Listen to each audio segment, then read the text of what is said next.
দুনিয়ার বাস্তবতা হলো দুনিয়াতে আসলে সত্যিকার অর্থে কোনো ফ্রিডম নাই। এখানে অ্যাবসলিউট কোনো ফ্রিডম হয় না। প্রত্যেকটা ব্যবস্থায় আপনার কারো না কারো আনুগত্য স্বীকার করে নিতে হয়, আপনার কিছু না কিছুর উপর ঈমান আনতে হয়, কোনো না কোনো বিষয়কে আপনার ধ্রুব সত্য হিসেবে স্বীকার করতে হয়। এটা থেকে আপনি বের হইতে পারবেন না। ভ্যালু নিউট্রাল কোনো সিস্টেম হয় না, নিরপেক্ষ কোনো সিস্টেম হয় না। প্রত্যেকটা সিস্টেমের মধ্যে একটা না একটা রব থাকে যেটাকে মেনে নিতে হয়। ফ্রিডম অফ স্পিচের কথা বলে, অ্যাবসলিউট ফ্রিডম অফ স্পিচ বলে কিছু নাই, অ্যাবসলিউট স্বাধীনতা বলে কোনো কিছু নাই।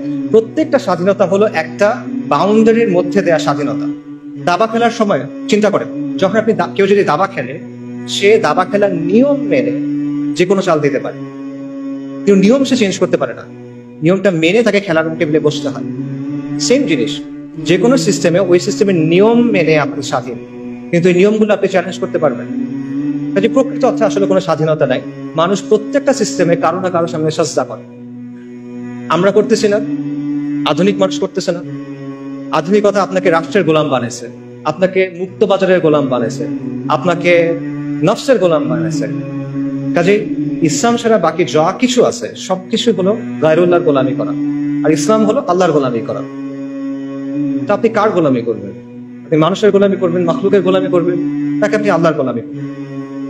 সত্যিকারের মুক্তি হলো গায়রুল্লাহর ইবাদত থেকে বের হয়ে এসে এক আল্লাহর দাসত্ব মেনে নেওয়া।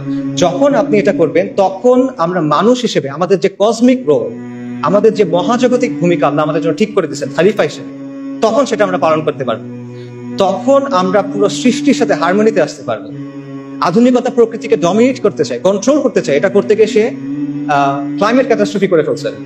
কিন্তু আপনি যখন আল্লাহর দাসত্ব মেনে নেবেন, তখন আপনি এটার সাথে হারমোনিতে আসতে পারবেন। এখানেই আপনি প্রকৃত মুক্তি পাবেন। এটা ছাড়া সত্যিকার অর্থে কোনো স্বাধীনতা নাই।